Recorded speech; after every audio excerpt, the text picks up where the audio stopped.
और अगर उसमें हमने ब्रह्म रख दिया तो ब्रह्म का स्वरूप उसमें झलकने लगेगा। मन दर्पण की तरह है, वो मलिन हो गया है, उसको स्वच्छ कीजिए और उसके साथ उसको बार बार ब्रह्म चिंतन करवाइए तो ब्रह्म स्वरूप हो जाएगा। ब्रह्मविद ब्रह्म ही भवति, जो ब्रह्म को जान लेता है वो ब्रह्म स्वरूप हो जाता है। तो मन का स्पंदन ही खत्म हो जाएगा, मन अमना हो जाएगा, मन ब्रह्म स्वरूप हो जाएगा। जब हमारा इस कोटि का चिंतन हो कि तीनों शरीर, स्थूल सूक्ष्म कारण, तीनों शरीरों का स्मरण न रह जाए, जागृत स्वप्न सुषुप्ति तीनों समान हो जाए, तुरीय अवस्था को मन प्राप्त हो जाए तो ब्रह्म स्वरूप हो जाता है। अब इतनी साधना कठिन करना गुरु कृपा से ही हो सकता है, नहीं तो हम लोग फंसे हुए हैं देह में और बात करते हैं बहुत ऊंची। तो हमें चाहिए निरंतर भजन। आप देखो निरंतर भजन हो रहा है, उसको आप जांचिए कि चलते फिरते उठते बैठते सोते जागते खाते पीते हर समय हमारा गुरु नाम गुरु मंत्र चल रहा है कि नहीं चल रहा। बस इसको पकड़ लो, मन ठीक हो जाएगा, मन अमना हो जाएगा, मन भगवत स्वरूप हो जाएगा, मन ब्रह्ममय हो जाएगा। यही मन ब्रह्म का अनुभव कराता है, क्योंकि इंद्रियाणाम मनश्चास्मि, भगवान ने कहा इंद्रियों में मन मैं हूं, अर्थात मन भगवत स्वरूप है, पर विषय चिंतन के कारण वो मलिन हो गया है। उसे अब भगवत चिंतन के द्वारा, ब्रह्म चिंतन के द्वारा हमें परम पवित्र करना है। और जब परम पवित्र हो जाएगा तो मन ब्रह्म में, बुद्धि ब्रह्म में, चित्त ब्रह्म में, अहम ब्रह्म में, ब्रह्म के सिवा कुछ नहीं। सर्वम खलमिदम ब्रह्म ने नानास्ति किंचन, ब्रह्म के सिवा कुछ नहीं बचता, केवल ब्रह्म बचता है। कृषांक गोहिल जी दुबई से। श्री हरिवंश, राधे राधे। श्री हरिवंश महाराज जी। महाराज जी, करिष्ये वचनम का सही अर्थ क्या है महाराज जी? संपूर्ण समर्पण की उस अवस्था तक कैसे पहुंचा जाए जहां ना चूक रहे ना डगमगाहट, केवल उनका ही आदेश, उनका ही वचन और उनका ही आश्रय रहे? हाँ, इसमें पहले हमको अपना आहार शुद्ध करना होगा। आहार शुद्ध भी अल्पाहार, थोड़ा। क्षुधा व्याधि चिकित्सताम, क्षुधा रूपी व्याधि की चिकित्सा करे। भिक्षान्नम औषधम, विरक्त है तो भिक्षा रूपी अन्न की औषधि से, और गृहस्थ है तो धर्म के द्वारा कमाए हुए धन से। पहले हमारा भोजन ठीक हो, रसेंद्री ठीक हो ना तो सब ठीक हो जाएगा। प्रधान इंद्री रसेंद्री है। हमारी जिह्वा ठीक हो तो हमारी जनेंद्री ठीक हो जाएगी, हमारी नेत्रेंद्री ठीक हो जाएगी, हर इंद्रियां ठीक हो जाएंगी। पहले हमारा आहार, वैसे भी कहते हैं जैसा खाओ अन्न वैसा बने मन। तो रसेंद्री को हम शुद्ध करें, फिर श्रवणेंद्री को शुद्ध करें। एक एक इंद्री को पवित्र करना है, तभी हम डगमगाएंगे नहीं। श्रवणेंद्री से किसी की निंदा नहीं सुननी, किसी की पाप की बात नहीं सुननी, प्रपंच की बात नहीं सुननी। भगवत कथा, ब्रह्म चिंतन की बातें, भगवत चिंतन की बातें, भगवत सिद्धांत, ये कानों से सुनाना है। नेत्रों से हमें सब में भगवान का दर्शन करना है। हमें दिखाई नहीं देते, लेकिन हमारी भावना है, हम भावना करते हैं इनमें भगवान विराजमान है। भावना जब सिद्ध हो जाएगी तो व्यक्ति नहीं दिखाई देगा, केवल भगवान दिखाई देंगे। जब हम भावना की साधना करते हैं तो पहले हमें व्यक्ति दिखाई देता है, वस्तु दिखाई देती है, स्थान दिखाई देता है। जैसे ये नीम का पेड़ है, लेकिन इसमें भी भगवान है। ये हाथी है, इसमें भी भगवान है। तो हमें पहले कुत्ता, हाथी, नीम दिखाई दी, लेकिन जब भावना सिद्ध हो जाएगी तो सीधे भगवान दिखाई देंगे। तो हमें भावना करनी है, नेत्रों से देखना है कि सब में भगवान। जड़ चेतन जग जीव जत सकल राम मैं जानी, बंदों सबके पद कमल सदा जोरी जुगपान। सब में भगवान विराजमान है, हमारी ऐसी भावना हो। रसेंद्री में एक वाकेंद्री है, इससे दो काम होते हैं, स्वाद लेना और बोलना। बोलने में हम अधिकतर मौन रहे, जब बोले तो भगवत चर्चा बोले या व्यवहार का उतना कार्य बोले जो सत्य और धर्म में हो, अन्यथा वाणी को मौन रखें। हाथ से किसी को दुख न पहुंच पावे। पैर हमारे तीर्थ याटन करे, परिक्रमा वृंदावन की, गिरिराज जी की परिक्रमा, ब्रज आना, हरिद्वार जाना, काशी जाना, इससे हमारा अंतःकरण पवित्र होता है। जब हम वाक इंद्रिय से भगवान नाम कीर्तन, भगवान नाम जब भगवत चर्चा करते हैं तो हमारी वाक इंद्रिय पवित्र हो जाती है। जब रसेंद्रिय से हम भगवान को भोजन अर्पित करके पाते हैं तो हमारी रसेंद्रिय पवित्र हो जाती है।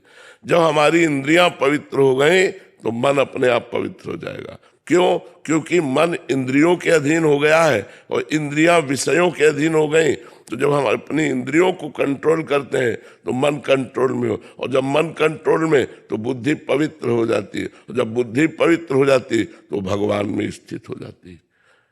पवित्र बुद्धि भगवान में स्थित हो जाती है, और जहां भगवान में स्थित हुई तो पूरा डिपार्टमेंट भगवत में हो जाता है। इंद्रियां, मन, बुद्धि, चित्त, अहंकार सब भगवत स्वरूप हो जाता है। तब वो बट विश्वास अचल निज धर्मा, तो अपने भागवत धर्म में अटल हो जाता है। उसको कोई भ्रष्ट नहीं कर पाता। पर कहने में और सुनने में बहुत सरल है, करने में बड़ा कठिन है। हर इंद्री में पड़ गए। अब मोबाइल से दुनिया के दृश्य देखना, कानों से प्रपंच और निंदा की बात सुनना, और जनेंद्री से परिस्त्री से भोग करना, ये नरकगामी आचरण है। पहले इनको सुधार ले तो हमारी स्थिति सुधर जाए। समझ रहे हो ना? पल्लवी जी मथुरा से। राधे राधे। राधे राधे महाराज जी। गुरुदेव आपके चरणों में कोटि कोटि प्रणाम। गुरुदेव, नए साधक होने के कारण संख्या से मुझे प्रेरणा और निरंतरता मिलती है, तो क्या शुरुआती दौर में मैं इस पर निर्भर रह सकती हूँ? हाँ, बिल्कुल रहना चाहिए। आजीवन निर्भर रहना चाहिए। हम तो कहते हैं संख्या से बहुत ज्यादा भजन होता है। जब हम काउंटर से या माला से संख्या से भजन करते हैं, चूंकि मन को थोड़ा अभिमान पसंद है, आगे चल करके नष्ट हो जाता है जप करने से। पर प्रारंभ में इतना सुख मिलता है कि आज हमने 10,000 नाम जप किए, आज हमने 11,000 नाम जप किए। तो वो क्रम बाय क्रम जब हमारा वास्तविक भजन होने लगेगा तो फिर संख्या से हमारा मन हटने लगता है, मंत्र में मन चिपकने लगता है कि भगवान गिने, भगवान जाने। अब हम तो धुआंधार जप कर रहे हैं, एकाग्रता पूर्वक तैल धारावत जप कर रहे हैं। अव्यावृत भजन, अखंड भजन चल रहा है। कितना हुआ हमें पता नहीं। हम तब गिनते थे जब बाल ब्रह्मचारी, नैष्ठिक ब्रह्मचर्य का नियम लेकर गायत्री का अनुष्ठान था। उस समय गुरुजी ने जब दिया था तब माला से गिन करके जप करते थे, और इसके बाद गुरु कृपा हो गई। प्रारंभिक साधक को जब तक ये मना स्थिति ना हो जाए तब तक गणना से जप करने में बहुत लाभ मिलता है। अच्छा, आज जैसे आपने 9,000 जब किया, कल 10,000, तो आज जलन होगी कि 1,000 नहीं किया, लेकिन आपने गिना नहीं तो आपको पता ही नहीं चलेगा। तो हमें लगता है कि जब तक भागवती की स्थिति ना आ जाए तब तक गिन गिन कर जप करना अत्यंत आवश्यक है। वो आपको भजन में आगे बढ़ाएगा। रामफल यादव जी गुरुग्राम से। राधा वल्लभ शेरवंश महाराज जी। महाराज जी, भगवत गीता में 2 श्लोक का वर्णन कर रहे हैं, जिसमें 14वें अध्याय के दूसरे श्लोक में उन्होंने लिखा है महाराज जी कि वो जो इस ज्ञान की शरण लेते हैं वे मुझे प्राप्त होंगे। वो सृष्टि के समय न तो पुनः जन्म लेंगे और न ही प्रलय के समय उनका विनाश होगा। और दूसरे श्लोक का शब्दार्थ है महाराज जी 18वें अध्याय में, मेरी प्रेममयी भक्ति द्वारा ही कोई मुझे वास्तविक रूप से जान पाता है, तब सत्य के रूप में मुझे जानकर मेरा भक्त मेरे पूर्ण चेतन स्वरूप को प्राप्त करता है।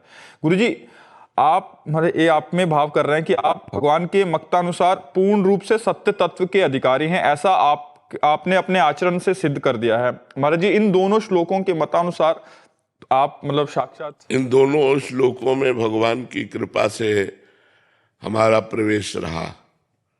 पहला श्लोक जो ज्ञान के द्वारा जानना वो काशी, और दूसरा श्लोक जो प्रेम भक्ति के द्वारा पाना वो वृंदावन। दोनों की साधना हुई और दोनों की बात समझ में आई है, तो इसमें कोई अंतर नहीं है। जब हम ब्रह्म प्राप्ति की अद्वितीय भावना करते थे तो हमको वैसा अनुभव होता था। आत्मा का स्वरूप वैसा ही जैसा आप अनुभव करना चाहें, तो वैसा ही अनुभव होता था कि मैं ब्रह्म स्वरूप हूँ। और जब भावना बनी भक्ति की, तब वही आया कि मेरी ही आत्मा प्रिया प्रीतम के रूप में है, मेरी ही आत्मा प्रिया प्रीतम के रूप में है, और उनमें तन्मयता करके मैं को खो देना। पहले था सबको मैं में समा लेना और मैं ही मैं हूं। अब उस मैं को प्रिया प्रीतम में, मेरी आत्मा का स्वरूप क्या है? प्रिया प्रीतम है, और मैं उस प्रिया प्रीतम के स्वरूप में लीन हो गया। तो मैं का चिंतन खत्म, प्रिया प्रीतम का चिंतन शुरू। तो ये हुआ प्रेम, और सबको अपने में समा लेना, ये हुआ ज्ञान। दोनों बातें, जहां मैं और तू है वहां भेद दृष्टि है, वहां माया है। जहां केवल मैं है वो ब्रह्म दृष्टि है, जहां केवल तू है वो प्रेम दृष्टि है। जित देखो ती श्याममयी है, तू ही तू है, जिधर देखो तू ही तू है, इधर भी तू है, इधर भी तू है, तू ही तू, मैं है ही नहीं, मैं की सत्या गई। तो ये प्रेम, ब्रह्म नहीं, माया नहीं, नहीं जीव नहीं काल, अपनी ही सुधिना रही, एक रहे हो नंदलाल, ये प्रेम भक्ति। और जहां सबका समा लेना वो ब्रह्म स्वरूप, मैं ब्रह्म हूं और मैं ही सब रूपों में हूं, सब मेरे में समाये हुए हैं, मैं सब में समाया हुआ हूं। यही ब्रह्म का ज्ञान और यही प्रेम लक्षणा भक्ति भगवान ने कृपा करके दोनों मार्गों में दर्शन कराया। ऐसा अभिषेक मणि त्रिपाठी जी। श्री हरिवंश। श्री हरिवंश महाराज जी। महाराज जी, कई बार वाराणसी में मणिकर्णिका घाट में जाता हूँ तथा वहां पर जप करता हूँ, फिर वहां से लौटने के पश्चात मन में एक बार प्रश्न उठता है कि कहीं शमशान में जप करने से अपवित्र तो नहीं हुआ महाराज जी? नहीं नहीं नहीं, परम पवित्र। भगवान तो चिता भस्मा लेपो गरल मसनम दिक्पट धरो, जटाधारी कंठे भुजग पतिहारी पशुपति, कपाली भूतेशो भजत जगदीशैक पदवीम। भगवान तो चिता की भस्म लगाते हैं।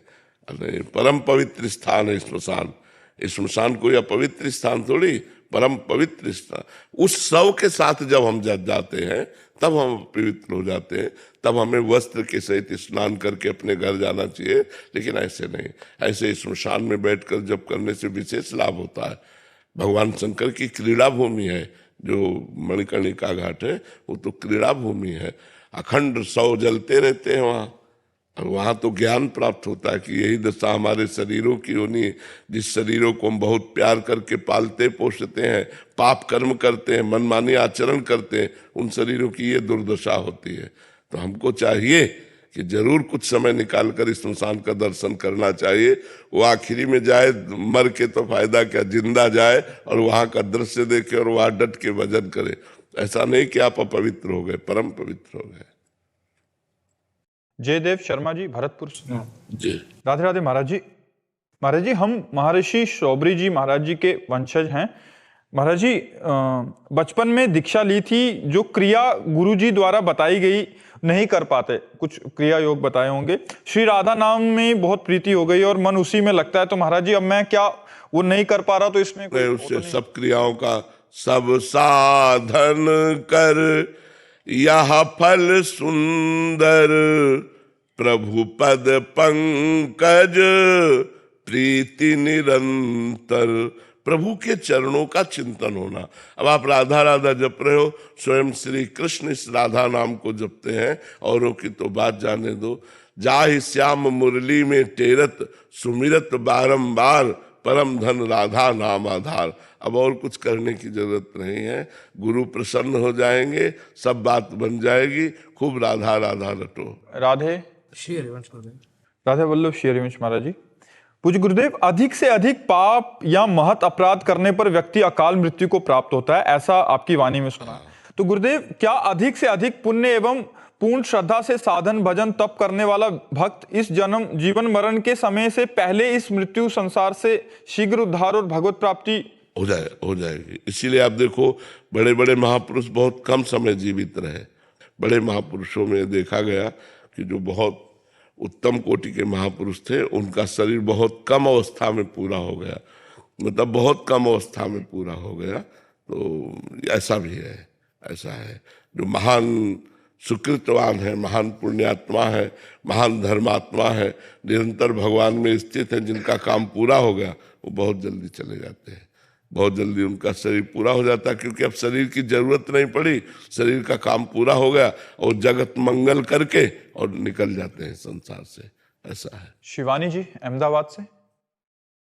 राधे राधे महाराज जी, आपके चरणों में कोटि कोटि प्रणाम। महाराज जी, अपने आप को तृण सम समझकर सामने वाले को श्रेष्ठ कैसे माने महाराज? जब तक अहंकार है तब तक असंभव सा है।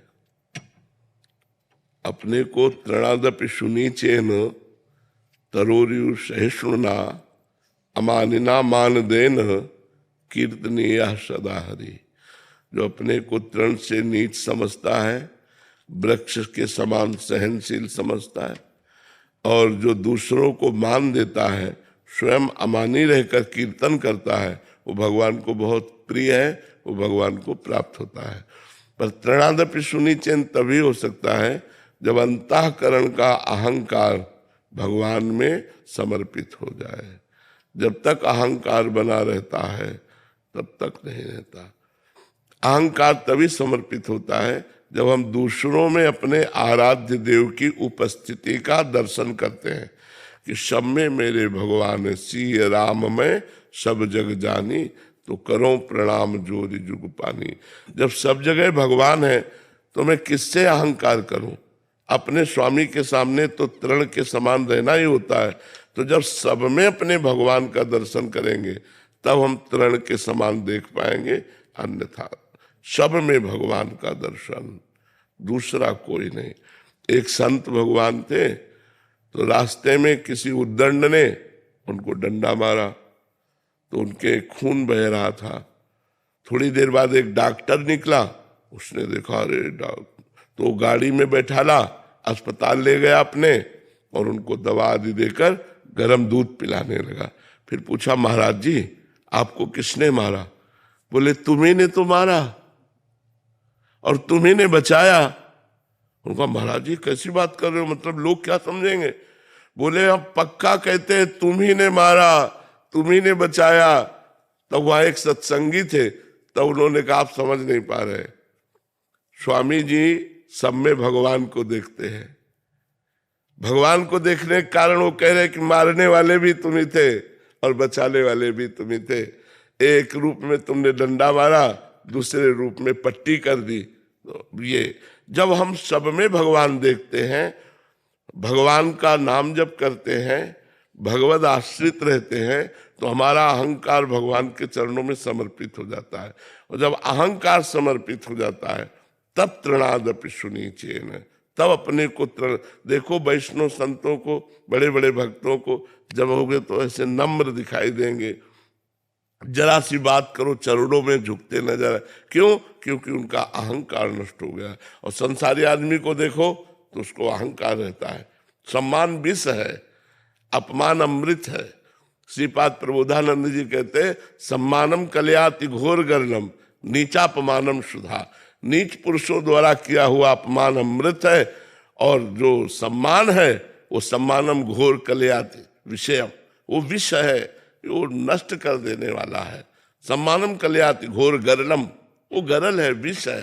तो हम जब ये बात अध्यात्म में समझते हैं कि सब में भगवान है और हमारा हृदय झुक जाता है सबके चरणों में, तो अपने आप हमारी स्थिति आ जाती है तृणादपि सुनीचेन।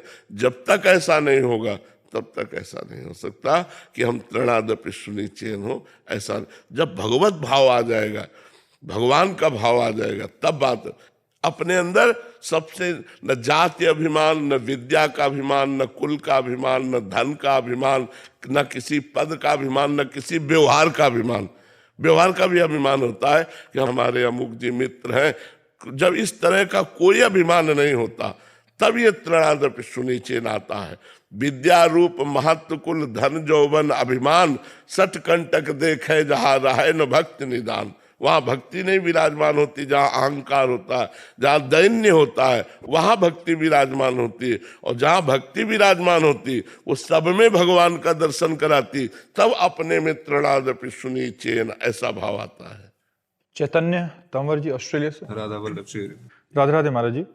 महाराज जी, श्री जी की कृपा से आपका सत्संग प्राप्त हुआ और नाम जप भी होने लगा। धीरे धीरे मन भोगों से हटने लगा। मन में ये भाव आया कि शाबाश, हम तो तुम्हें धन्यवाद देते हैं कि आप नवयुवक हो करके और विदेश में रह करके आप ऐसी भावना धारण करते हो, इसलिए आपको पहले हम धन्यवाद देते हैं जी। फिर महाराज जी कुछ दिनों बाद महाराज जी फिर थोड़ा उसमें कमी आ गया। महाराज जी फिर ऐसे में साधक क्या करे कि जब कोई मार्ग दिखाई ना दे?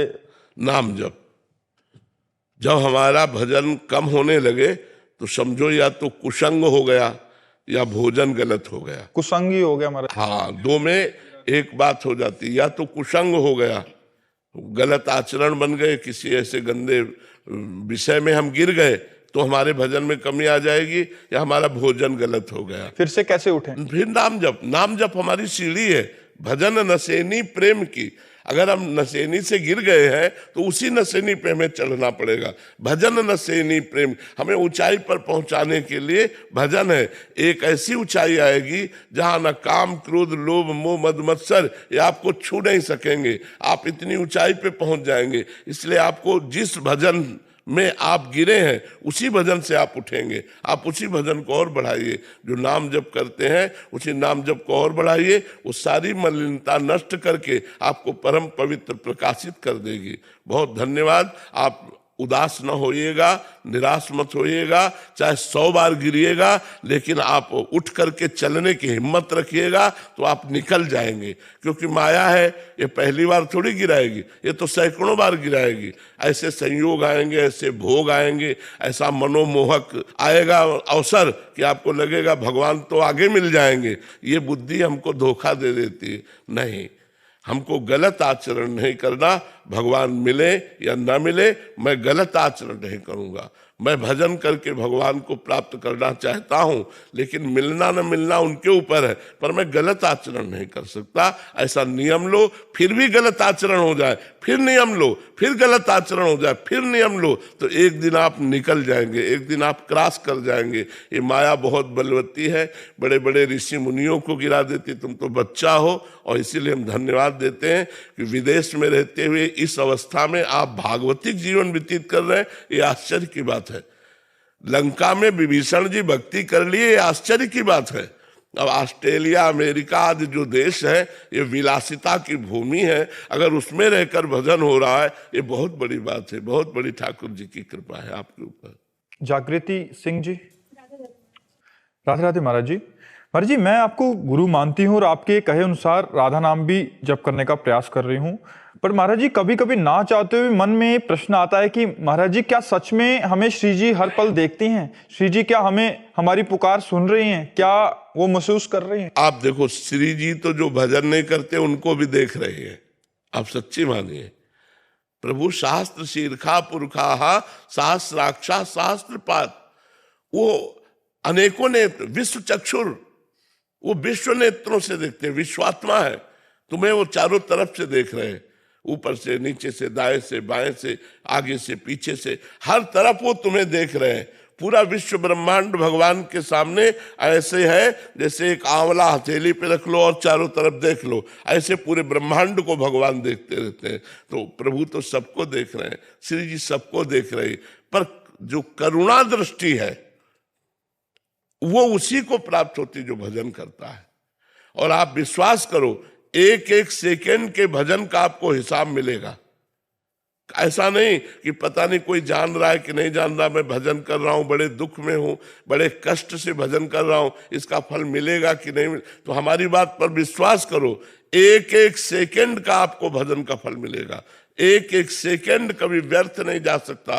वो शाश्वत सच्चिदानंद प्रभु का चाहे राधा नाम लो, चाहे राम नाम लो, चाहे कृष्ण नाम लो, आपको निश्चित उसका फल मिलेगा। और जब फल मिलेगा तो आप निहाल हो जाएंगे, आप आनंद युक्त हो जाएंगे, आप जन्म मरण के चक्र से मुक्त हो जाएंगे। विश्वास कीजिए।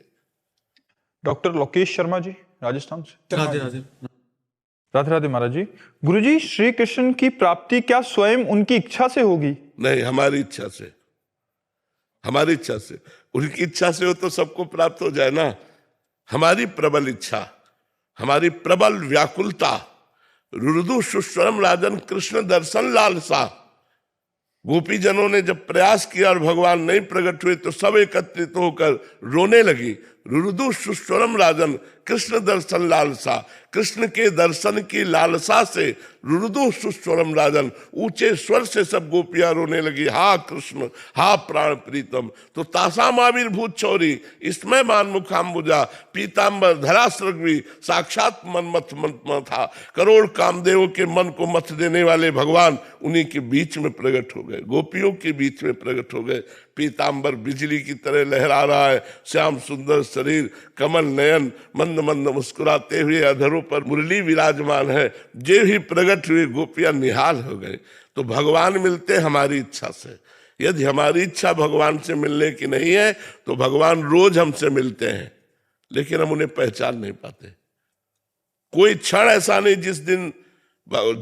जिस क्षण भगवान हमसे अलग रहे, क्योंकि भगवान के अलग होते ही हमें मृत घोषित कर दिया जाएगा। भगवान के अलग होते ही हमें मृत घोषित कर दिया जाएगा। हमारा अस्तित्व भगवान है, हमारा जीवन भगवान है, लेकिन हम उन भगवान को भूल करके भोगों में लग गए। इसलिए भोगों की इच्छा होती है, भगवान से मिलन की इच्छा नहीं होती। यदि भगवान से मिलन की इच्छा हो जाए तो श्री कृष्ण मिल जाए। हमारी इच्छा से भगवान मिलते हैं, अपनी इच्छा से नहीं।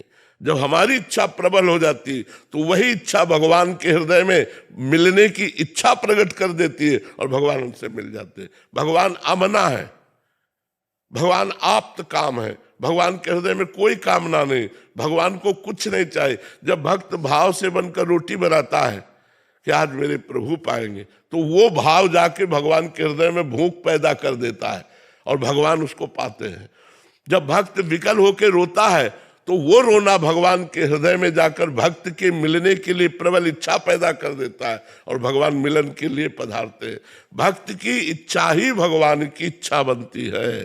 अगर भक्ति की इच्छा नहीं तो सबसे भगवान मिल ले, अगर वो अपनी इच्छा से मिलते तो सबसे मिल ले, लेकिन भगवान उसी से मिलते हैं जिसकी प्रबल इच्छा होती है कि मुझे भगवान का साक्षात्कार हो, और रो रो के भजन करता है, उसे भगवान का साक्षात्कार होता है। डॉक्टर चंद्र प्रभा जी। श्री हरिवंश महाराज जी। महाराज जी, आप कह रहे हैं कि आप चिकित्सक हैं, श्री जी की कृपा से स्त्री रोगों और गर्भवती महिलाओं का उपचार करते हैं और धाम में ही सेवाएं दे रहे हैं। तो कह रहे हैं कि काफी जने ऐसे आते हैं जो आपको सुनते हैं बट वो साधन परायण है, गर्भवती हैं, तो 2 बजे उठना, कम से कम नींद लेना, जैसे आप बताते हैं, एक टाइम प्रसाद पाते हैं। तो महाराज जी, ऐसे में गर्भावस्था में जो जितना प्रभाव पड़ता है शरीर के लिए आवश्यक है, जिसे हमने 6 घंटे सोने के लिए कहा है, तो 6 घंटे सोना चाहिए। क्योंकि अगर आप 6 घंटे नहीं सोएंगे तो आपके जागरण के समय में जो भजन करेंगे उसमें आपको विक्षेप पड़ेगा, बार बार आलस्य आएगा। 6 घंटे सोना चाहिए, 24 घंटे में 6 घंटे सोना चाहिए, और इसके बाद शेष समय अपनी दिनचर्या में रत रहना चाहिए। हाँ, ज्यादा गर्भ बढ़ जाने पर गर्भ की सुरक्षा के लिए हमको कठोर क्रियाएं नहीं करनी चाहिए। हमें ऐसी क्रियाएं नहीं करनी चाहिए जिससे गर्भस्थ शिशु को किसी भी तरह का क्लेश हो, और हमको वही आहार लेना चाहिए डॉक्टरों से सलाह लेकर जिससे हमारे गर्भस्थ शिशु की पुष्टि हो। हमको वैसे ही आचरण करने चाहिए। जैसे पहला आचरण तो है, जो ही ये पता चले कि हमारे उदर में बालक या बालिका गर्भ का प्रादुर्भाव है, अंदर आ चुका है, प्रकट हो चुका है, गर्भ अंदर बन रहा है, तो उसी दिन से ब्रह्मचर्य रहना चाहिए, पहला नियम। क्योंकि अगर आप ब्रह्मचर्य नहीं रहेंगे तो आपके बच्चे पर फर्क पड़ जाएगा, आपके बच्चे में कोई ना कोई कमी पैदा हो जाएगी। इसलिए ब्रह्मचर्य धारण करना अत्यंत आवश्यक है, क्योंकि गर्भ में शिशु पधार चुका है। इसके बाद हमें पौष्टिक आहार लेने चाहिए, उचित नींद लेनी चाहिए, और हमको भागवतिक कार्य करने चाहिए। भगवान की कथा सुनना, नाम कीर्तन करना, नाम जप करना, और तो उससे क्या होगा, हमारे बच्चे के बहुत अच्छे संस्कार पड़ जाएंगे। तो ऐसा हमें लगता है जैसे 2 बजे जगना और कै बजे सोना, ये भी देखना होगा कि सोते कै बजे हैं। 2 बजे तो हमारे यहाँ सब प्राय जग जाते हैं, 2 बजे जगने का तो एक मतलब नियम ही है एक तरह से, पर सोते कै बजे हैं। मान लो 4 घंटे रात्रि में सो गए तो 2 घंटे दिन में विश्राम कर लिया, तो 4 2 6 घंटे जरूर। और जिनको दिन में विश्राम करने को ना मिलता हो उनको रात्रि में 6 घंटे आराम से सोना चाहिए, और जो शरीर से श्रम करते हो उन्हें 7 घंटे विश्राम करना चाहिए। महाराज जी, वही कह रहे थे कि क्योंकि शब्दों को सही से पकड़ ना पाने के कारण नॉर्मल तो कोई दिक्कत नहीं है, बट जैसे उनके पेट में कब्ज, भारी कब्ज थी, फिर जब उनको देखा तो बहुत कमजोरी, तो जब पूछा गया तो उनके पतिदेव ने बताया कि ये मतलब बहुत साधन परायण है, अष्टयाम श्री जी की इस अवस्था में भी कर रहे हैं, वो तो ठीक है, बट एक टाइम भोजन पाना और 2 बजे सुबह उठ जाना और कठिन। इसमें अब अपनी बात नहीं देखनी, गर्भस्थ शिशु की बात देखनी है कि हमको अगर 3 बार पाना पड़े तो हमें 3 बार पाना चाहिए, क्योंकि गर्भस्थ शिशु का पोषण होना चाहिए। बट आप कहते हैं कि चिड़िया की तरह थोड़ी थोड़ी देर में नहीं लेना चाहिए।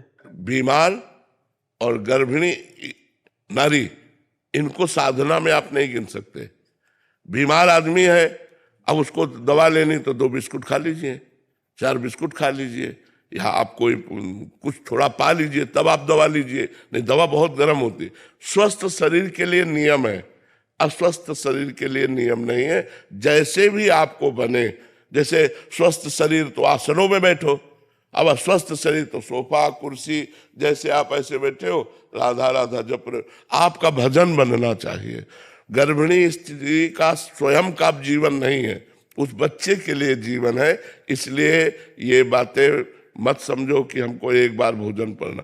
एक बार भोजन पाओगे तो गर्भस्थ शिशु को पोषण शक्ति कम मिलेगी और वो कमजोर पैदा होगा। तो आपने एक जीवन को बर्बाद कर दिया, आपने उस एक जीव के प्रति अहित कार्य किया। इसलिए माँ को चाहिए पौष्टिक है, जो भी डॉक्टर आपको पास कर दे, जूस है, फल है, दूध है, ये 2-3 बार लीजिए, जिससे आपके गर्भस्थ शिशु का पोषण हो। मनमानी आचरण नहीं करना चाहिए, डॉक्टर के अनुसार आचरण करना चाहिए। और जब गर्भ प्रसव हो जाए और आप ठीक हो जाए, फिर आप अपनी साधना में लगिए, फिर आप अपने लिए कसिए, कोई बात नहीं है, कोई परेशानी नहीं है। 24 घंटे में एक बार भोजन से भी शरीर बहुत अच्छा स्वस्थ रह सकता है, यदि ब्रह्मचर्य से रहा जाए तो। हम लोगों को तो कई दिन भोजन नहीं मिलता था, लेकिन कभी निराशा नहीं हुई, कभी उदास नहीं हुई, कभी हताश। तो इसलिए जब तक गर्भस्थ शिशु रहे तब तक हमें डॉक्टर के अनुसार चलना चाहिए कि उसको क्या पोषण तत्व देना है, कौन कौन सी अब जैसे गर्भस्थ शिशु है और आप वजन वाली चीज उठा रहे हैं, आप झुक रहे हैं, तो उसको परेशानी पड़ रही है। उस समय आपको उसकी सुरक्षा के लिए आपको उन कार्यों को छोड़ देना चाहिए जिनको निषेध किया गया है। आप पोछा लगा रहे हैं, गर्भस्थ शिशु को बहुत परेशानी होगी, हानि हो जाएगी, आप नहीं लगाइए। आप उतना झुकिए, आप उतना कार्य कीजिए जिससे गर्भस्थ शिशु का पोषण हो, उसको किसी तरह से हानि न पहुंचे। ये डॉक्टरों से सलाह ले लेनी चाहिए। आपके चरणों में कोटि कोटि नमन। प्रभु, जो आत्मा हमारे गर्भ में आती है, वो उसका कर्म, उसका आगे का जीवन निर्धारित होता है जो भगवान करते हैं। तो हमारे संस्कार उसकी चेतना को कैसे प्रभावित करते हैं? पहली बात तो यह है कि आत्मा निष्क्रिय है, आत्मा कोई कर्म नहीं करती, आत्मा प्रभावित करती है।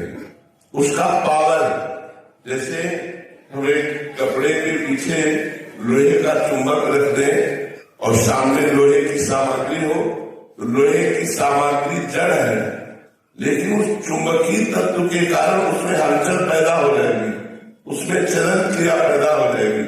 ऐसे आत्मा एक चैतन्य घन प्रकाश है, उसमें स्वयं में कोई क्रिया नहीं है। शरीर जड़ है, अंतःकरण जड़ है, कारण शरीर जड़ है। इन तीनों शरीर को प्रकाशित करता है, प्रभावित करता है। सबकर परम प्रकाशक जोई।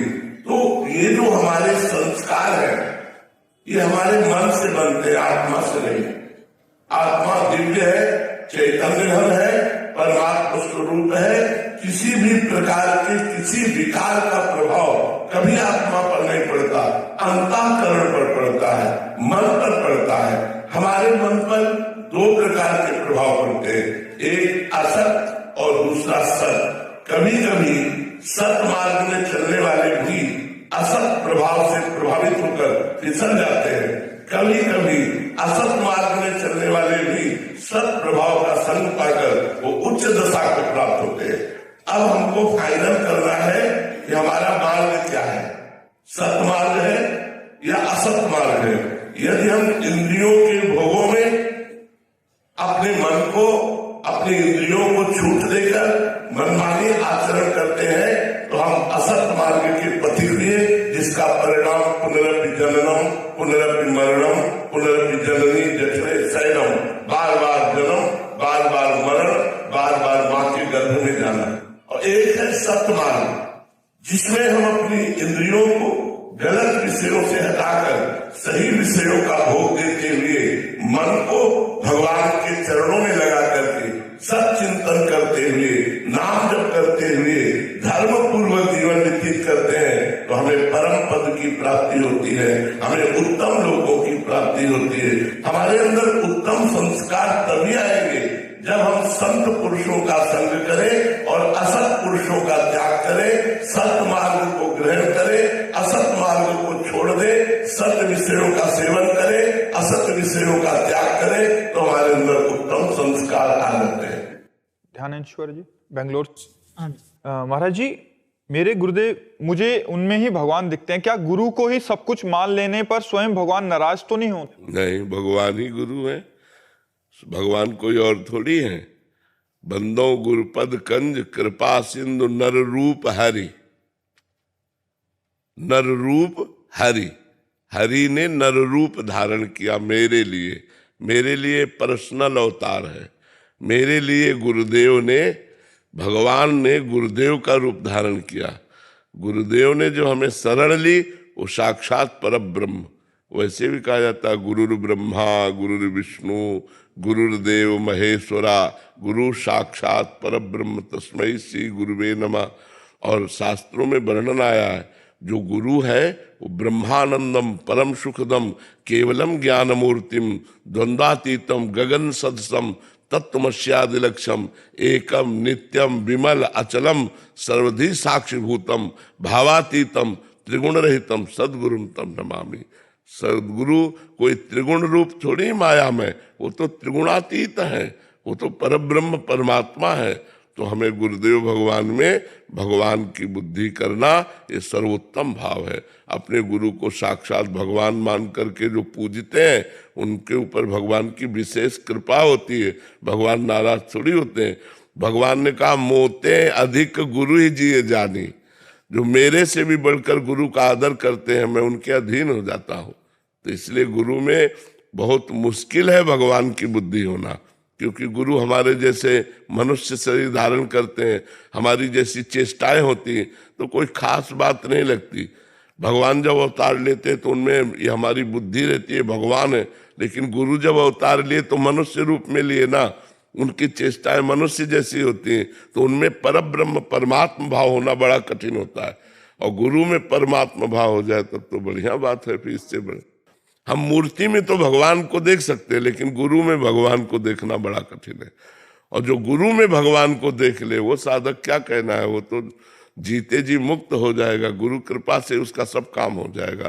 पर गुरु में भगवान वास्तविक, हमें कोई और भगवान की जरूरत नहीं।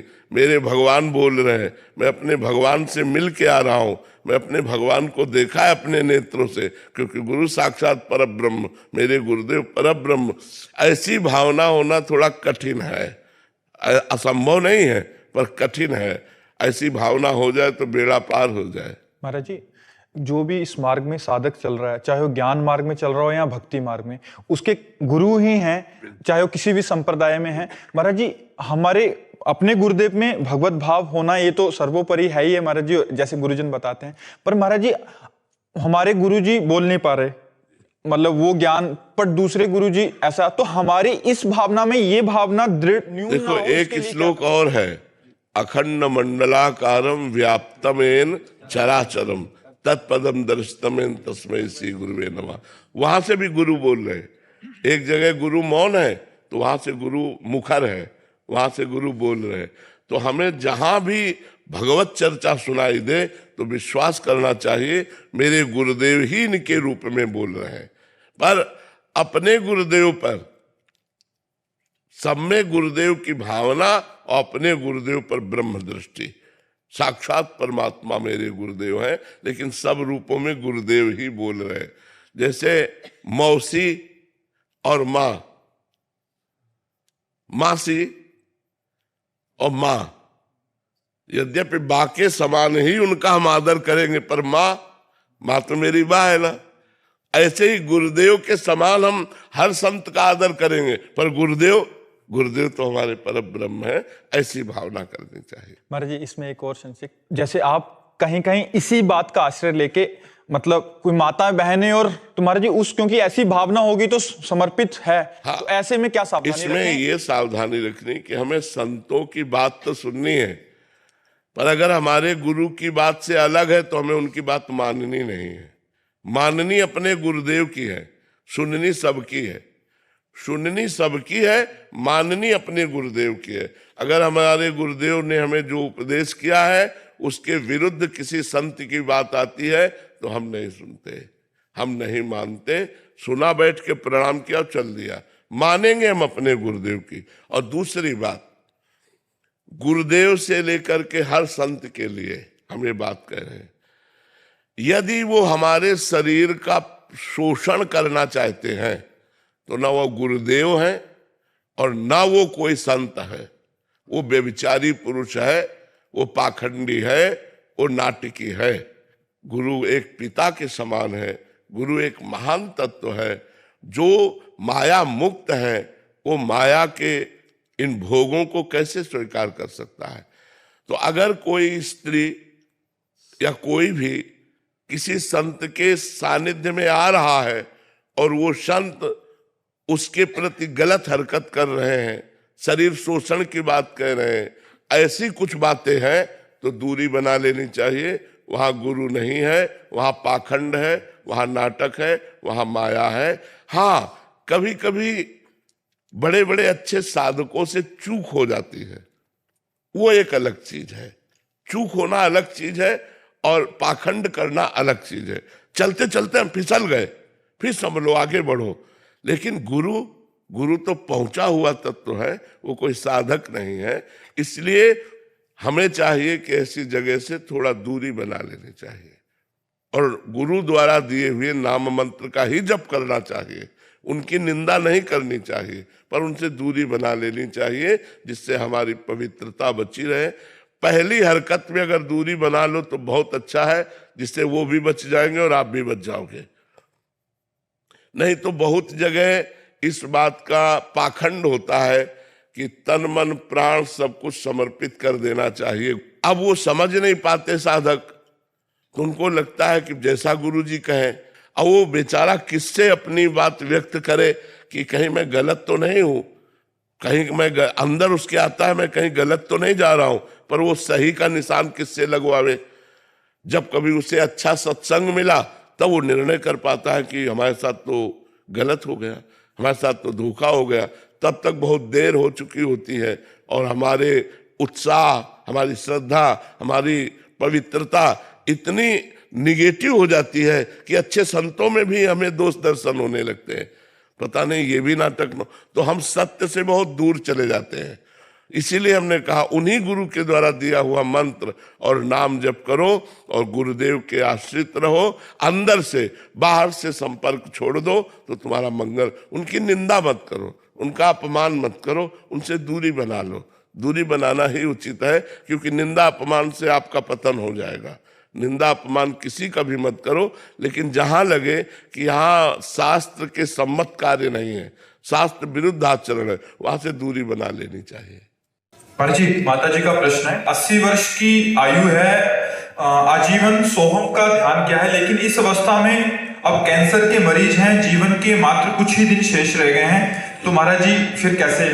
हाँ, हमारी बात पर विश्वास करना। जीवन भर वैश्यागमन किया, मांस मदिरा का सेवन किया, गलत आचरणों में पूरा जीवन गया। वृद्धावस्था थी, एक बार उनके दरवाजे पर संत आए तो संतों ने देखा कि वो एक मरा हुआ पशु हाथ में लिए हुए मृग आ रहा है। उनका ये तो बहुत नीच आदमी है, इसके दरवाजे मुझे कैसे भेज दिया गया। उसका नाम अजामिल था। अजामिल जब देखा हमारे दरवाजे पे संत है तो साष्टांग दंडवत हुआ और संतों से कहा मैं बहुत नीच हूं, मैंने जीवन भर वैश्यागमन किया है, मांस खाया है, मदिरा पिया है, गंदे आचरण किए हैं, भगवान क्या मेरा उद्धार हो सकता है? उन्होंने कहा हाँ अवश्य। बोले वृद्धावस्था मेरे से कोई साधना नहीं बनेगी। बोले मैं जो उपाय बता रहा हूं उसे आप सुनो। तुम्हारे एक संतान और होने वाली है, वो होगा बेटा, उसका नाम तुम नारायण रख देना, इससे तुम्हारा कल्याण हो जाएगा। तो संतों के आशीर्वाद से पुत्र पैदा हुआ नारायण, और सबसे छोटे पुत्र में बहुत अधिक प्रीति हो गई। जब अंतिम समय आया उसका मरने का, उसने भगवान को नहीं पुकारा, उसने अपने पुत्र को पुकारा, नारायण। इतने में देखा भयानक यमदूत उसको फांसी में बांध कर ले जाने के लिए तत्पर है। उसी समय भगवान हरि के चतुर्भुज पार्षद प्रकट हो जाते हैं और यमदूत की फांसी काट देते हैं और कहते हैं इसने हमारे भगवान नारायण का स्मरण किया, इसने जन्म जन्म के सारे पाप नष्ट कर दिए। अब ये हमारे भगवान के धाम को जाएगा, अब ये नरक नहीं जाएगा, यमपुरी नहीं जाएगा। तो आप विश्वास कीजिए, जितनी श्वासें आपकी बची हैं, यदि आप राधा राधा उच्चारण करते हैं, उसने तो अपने बेटे नारायण को पुकारा तो कल्याण हो गया। आप तो जानबूझकर नारायण नारायण बोलिए, राधा राधा बोलिए, राम राम बोलिए, आपका परम मंगल हो जाएगा। कलयुग में और कोई दूसरा साधन प्रबल नहीं जो भगवान की प्राप्ति करा सके। इसलिए सब लोग जितना भी समय आपको मिले खूब भगवान का नाम जप कीजिए।